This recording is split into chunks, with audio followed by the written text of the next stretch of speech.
খুবই একটা interesting video. যদি আপনাদের ফ্রি সময় থাকে তাহলে ভিডিওটা পুরোটা দেখবেন। বিশেষ করে আমার নড়াইলবাসী যারা আছেন তেনারা দেখবেন।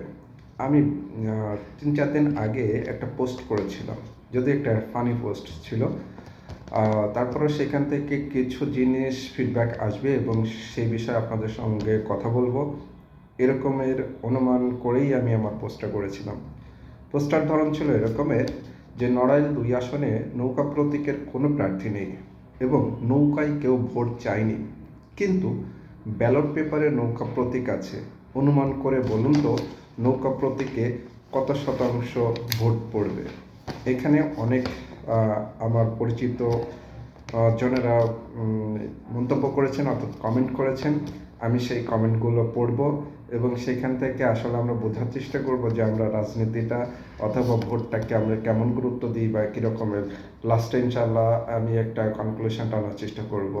প্রথমে একটা কমেন্ট ছিল যে আপনার পোস্ট সবার থেকে আলাদা, এবং ওই একই ব্যক্তি তিনি বলেছিলেন এটা মনে হয় তলের খবর। সো জানি না যে আমি কোনো বিষয়ে মন্তব্য করব না, আমি জাস্ট কমেন্টগুলো পড়ে যাব। দ্বিতীয় যে কমেন্টে আসছিল হলো ব্যালট পেপারে নৌকা থাকছে না, এই ব্যাপারে আপনার বিন্দুমাত্র বিশ্বাস বা সন্দেহ করার দরকার নেই। ধন্যবাদ, আমি এটা সন্দেহ করি না, এটা থাকবে না, এটা আমিও জানি। অন্যজন বলেছিলেন যে 70%, অর্থাৎ 70% ভোট পড়তে পারে। রাতের ভোট দেওয়ার মতো 102% ভোট পড়তে পারে। আরেকজন বলেছিল 70%, আরেকজন 70%। অন্য একটি মন্তব্য হয়েছিল তুমি নিজেই অবান্তর প্রশ্ন করলে।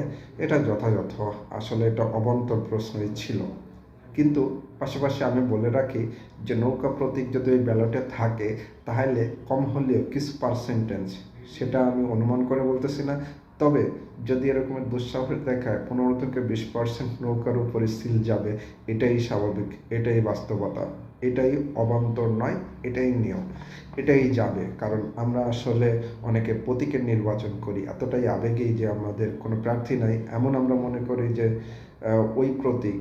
আসলে প্রতীক কখনোই সংসদে যায় না, প্রতীক আমাদের কথা বলতে পারে না। তো আমাদের যথাযথ যে প্রার্থী, যোগ্য প্রার্থী, তাকেই ভোট দেওয়া উচিত। সো প্রতীকটা আমাদের দেশের যে আর্থসামাজিক অবস্থা এবং আমাদের যে শিক্ষার যে ব্যাকগ্রাউন্ড, সেই জায়গা থেকে অনেকে আছেন যে তেনারা খুব বেশি ভালো একটা বুঝতে পারেন না, নাম বা স্বাক্ষরের যে জিনিসটা ঘাটতি আমাদের ছিল, সেই জায়গা থেকে প্রতীক ব্যবহারের বিষয়টা ছিল যে ওই প্রতীক মানে ওই ব্যক্তি, এইভাবেই আসলে প্রতীক জিনিসটা আসলে প্রতীক আসলে সংসদে আমাদের জন্য কথা বলতে পারে না।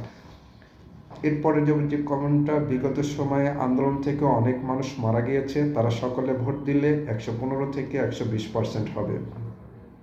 আরেকটি গুরুত্বপূর্ণ মন্তব্য, 5ই আগস্ট পরবর্তী সব দলের সরকারের যে পরিমাণ অর্জন, তাতে আওয়ামী লীগ কী পরিমাণে ভোট পাবে তা প্রমাণ করা অসম্ভব।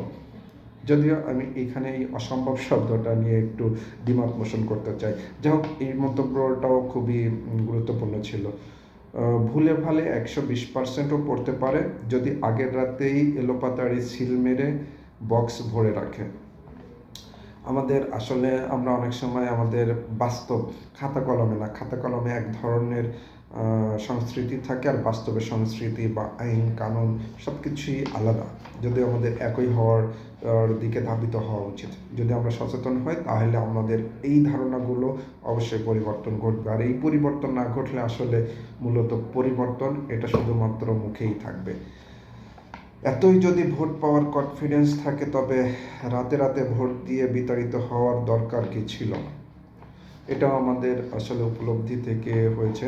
এরপরে আরেকটা কমেন্ট যে ভাই ব্যালট কি আপনি নতুন করে ছাপাবেন? না ভাই, এই ক্ষমতা আমার নেই। প্রার্থী থাকার দরকার নয়, প্রতীক থাকলেও 55-65% ভোট নৌকায় পড়বে। আরেকজন লিখেছেন আশানুরূপ ভোট পড়বে। আরেকজন লিখেছেন 60%। সর্বশেষ আরেকটি কমেন্ট আছে, সেটা হলো কাকা শুধু ব্যালটে নৌকা প্রতীক রেখে ভোটের পরের বাকিটা গুনে দেখো।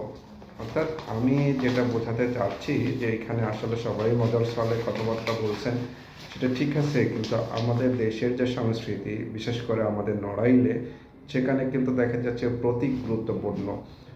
বড় যে রাজনৈতিক দলগুলো থাকে, সেটার একটা প্রতীক হলেই তেনার জন্য সংসদ সদস্য বা এমপি হওয়া বা জনপ্রতিনিধি নির্বাচিত হওয়া খুব বেশি সহজ হয়ে যায়। আমাদের সাধারণ জনগণের ভোটে যিনি জনপ্রতিনিধি নির্বাচন হওয়ার কথা ছিল, তিনি মূলত একটি দলের, বড় দলের রাজনৈতিক যে নমিনেশন পেপার, সেই নমিনেশন পেপার নিয়েই অর্ধেকটা বিজয়ী হয়ে যায়। যদিও তিনি আমাদের সাধারণ জনগণের ভোটে জনপ্রতিনিধি হওয়ার কথা ছিল।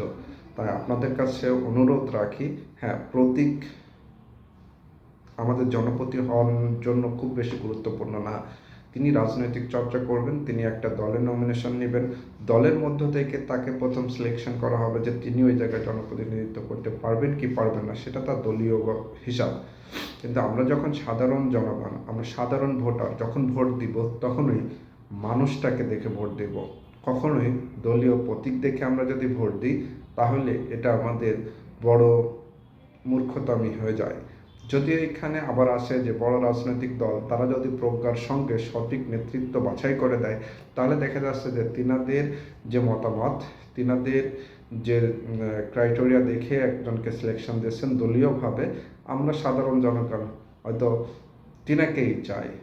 অর্থাৎ একটা দলের সিদ্ধান্ত এবং সাধারণ মানুষের যে সিদ্ধান্ত যখন একভূত হয়ে যায়, তখন খুব ভালো কিছু হয়। বাট দলও কিন্তু ভুল সিদ্ধান্ত নিতে পারে। সেক্ষেত্রে আমরা দলীয় মার্কার আগে আমরা ওই ব্যক্তিকে দেখতে চাই, ওই ব্যক্তি আমাদের জনপ্রতিনিধিত্ব হওয়ার যোগ্যতা রাখেন কি রাখেন না। এমনও দেখা যায় যে নামমাত্রে একজন ওই প্রতীকে অংশগ্রহণ প্রতীক নিয়ে নির্বাচন করছেন, আদতে তিনার জনপ্রতিনিধিত্ব করার কোনো যোগ্যতাই রাখে না। হয়তো অন্য কোনো অসৎ উপায় অবলম্বন করে অথবা লিঙ্ক লবিং করে দলীয় মনোনয়ন পেয়ে যান। সাধারণ ভোটারদের বলবো, এলাকার উন্নয়নে প্রতীকের যিনি প্রার্থিতা হিসেবে দাঁড়িয়েছেন তাকে গুরুত্ব দিবেন এবং এইভাবেই সুন্দর একজন জনপ্রতিনিধি, যিনি আমাদের প্রকৃত আশা আকাঙ্ক্ষার বাস্তবায়ন করবেন, সর্বোচ্চ পরিকল্পনার মধ্য দিয়ে সর্বোচ্চ উন্নয়ন ঘটাবেন, এটা ওই প্রার্থী এবং আমাদের ভোটার, অর্থাৎ আমাদের জন্মভূমি বা যেখানে আমরা বসবাস করতেছি সেটার উন্নয়ন ঘটাবে বলে আমি আশা করি। এই জন্য আমরা যারা সচেতন হতে চাই, প্রতীকের পাশাপাশি সব থেকে গুরুত্ব দেওয়া উচিত যিনি জনপ্রতিনিধিত্ব করতে চান, তিনার ভিতরে কী গুণাগুণ আছে, সেই গুণাগুণের উপর নির্ভর করে তিনি তখন যে প্রতীকে নির্বাচন করবেন সেই প্রতীকে আমরা ব্যালটে সিল দেব। সো প্রতীকটা এখানে মুখ্য বিষয় নয়, মুখ্য বিষয়টা ওই প্রতিনিধিকে যদি পছন্দ হয়, সেখানে প্রতীক কোনো বিষয় নাই।